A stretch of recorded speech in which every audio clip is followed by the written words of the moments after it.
Hello, everyone, and welcome to Kroll's weekly threat intelligence briefing for the 12th of January 2026. My name is Ryan Hicks, and with me today is Mukesh Nagar and Ethan Afori from the threat intelligence team. This week, we're covering the following topics.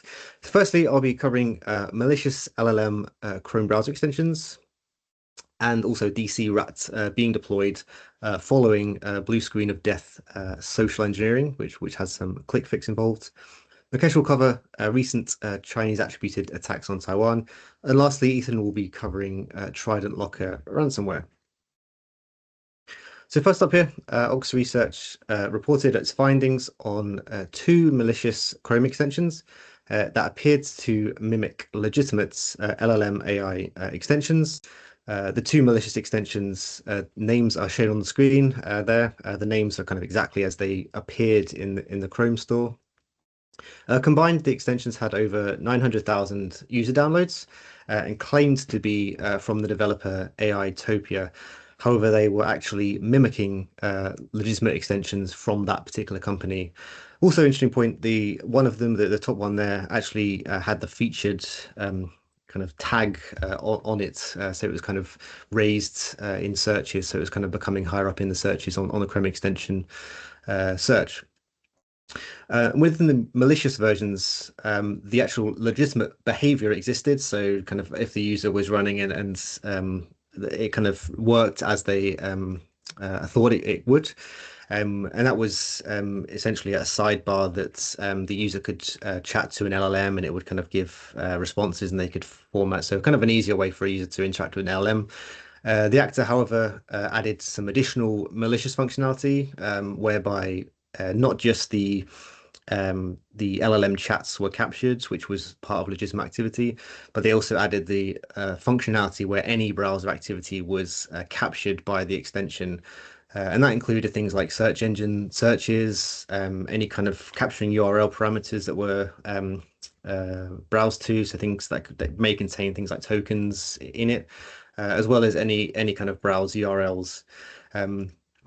As well as this kind of new functionality added, it's worth noting also that the threat actor may also have had access to the data collected through the LLM chat. So through the legitimate app, the data would have been sent back through sort of more secure official channels, so sort of stored in official servers, whereas these they may have changed to kind of forward that data onto them, and that data could include, of course, sort of proprietary company data and client data that the user would have shared with, may have shared with the LM. Since kind of initial reporting, and the researchers raised a report to Google, the extensions were removed, well, those two in particular, although it's likely that similar extensions will appear in the future, certainly kind of mimicking and taking advantage of kind of AI themes and other legitimate extensions. So really recommendations, only kind of install extensions from trusted developers, really kind of vetting those, reviewing permissions carefully to what the extension is actually doing. And also consider blocking users from installing extensions directly, rather requiring IT staff or equivalent department to verify before installation to really kind of understand where applications are coming from and going through official routes. So next up, so looking at reports of malware campaign, mimicking branding from a few well-known companies, leading to the deployment of DCRAT. The campaign, in this case, started with a law, phishing law, pretending to be from the widely used hotel reservation site Booking.com. And in particular, it was a reservation cancelling notification email. If the user visited the malicious link in the email, they were directed to a landing page, which is that low-house.com, which mimics Booking.com's kind of branding, logos, colors to appear authentic. The page then appears to kind of mimic an unresponsive page, so it kind of looks as if it's unresponsive, got sort of spinner icons, indicating that the user needed to wait. It then displayed a pop-up message saying it's taking too long to load, and then showed the user a refresh page button. And that's likely just to really to induce urgency to the user, and really try and make them kind of click that refresh button, believing that there was some kind of sort of technical issue with the page. And once they click the refresh, it shows the screen on the right hand side there, which is essentially the browser maximizes the full screen, shows that fake blue screen of death, which is kind of the known term for Microsoft's error page. And there you kind of see the kind of click fix style behavior. It shows the user some keyboard shortcuts to run, and as we see with click fix, it runs or it executes PowerShell, which then in turn compiles and executes code leading to the deployment of DCRAT. And DCRAT itself is used primarily for data exfiltration and executing shell commands, as well as logging keystrokes and stealing further credentials. So largely kind of in the information stealer space, similar to how a lot of the click fix campaigns we see. Yes, certainly an interesting continuation into the new year of click fix sort of social engineering on that one. Next, I'll hand over to Mukesh. Thank you, Ryan. So there has been a significant increase in Chinese cyber operations against Taiwan since the start of 2026.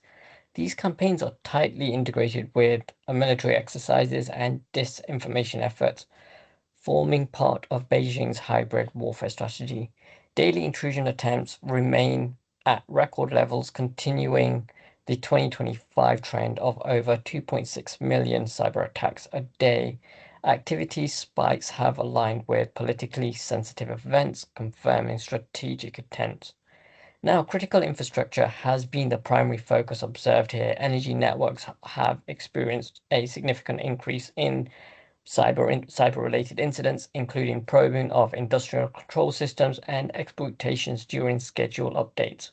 Healthcare, emergency services, and telecommunications are also heavily targeted, mainly espionage-driven attacks against Taiwan's semiconductor industry, particularly TSMC, underscores China's objective to secure technological advantages. Now, these activities are linked to highly capable advanced persistence threat groups. These include KTA 528, who are also known as Black Tech, KTA 375, also known as Flax Typhoon, KTA 108, also known as Mustang Panda, and KTA 038, also known as WinTI. Now, the observed tactics spans vulnerability exploitations, distributions of denial of service attacks, man-in-the-middle techniques, and supply chain compromises. These operations are further reinforced by AI-driven disinformation campaign aimed at shaping public perception and influencing international narratives. Now, what we recommend organizations do is to strengthen their cybersecurity measures across critical infrastructure, prioritizing energy and semiconductor sectors. We do also recommend enhancing detection and response capabilities to counter supply chain and vulnerability exploitation risk, as well as implementing communication plans to mitigate disinformation and maintaining public confidence. That's everything from me regarding the recent cyber attacks from China on Taiwan. Back to you, Ryan. Thanks, Mukesh. Finally, hand over to Ethan. Thanks, Ryan. TRIDENTLOCKER emerged in late November 2025 as a ransomware as a service group that has already claimed multiple victims across manufacturing, IT, and government sectors in North America and Europe. The group employs a double extortion model where they encrypt internal systems while exfiltrating sensitive data to their Tor-based leak site to maximize pressure on victims. On December 31st, 2025, TRIDENTLOCKER claimed a high-profile attack on Sedgwick Government Solutions, a subsidiary serving essential U.S. agencies such as the DHS, ICE, and the Department of Labor. By targeting an isolated file transfer system, the attackers exfiltrated approximately 3.39 gigabytes of sensitive documents. Sedgwick formally acknowledged the breach on January 4th, 2026, confirming that their network segmentation effectively contained the incident, preventing any impact on broader corporate systems or primary claims management systems or servers. Despite the data theft, SGS maintained operational continuity and reported no evidence of deeper network intrusion. This incident mirrors TRIDENTLOCKER's previous assault on the Belgian Postal Service bpost, where they leaked over 30 gigabytes of data. The attack follows a troubling trend of ransomware groups targeting federal contractors to access sensitive public sector information, similar to the 2025 breach of Conduent, which impacted over 10 million individuals. Thank you, Ryan. Thanks, Ethan. So that's all we have for this week. If you do have any questions, please contact us at cti@kroll.com. Thank you and see you next week.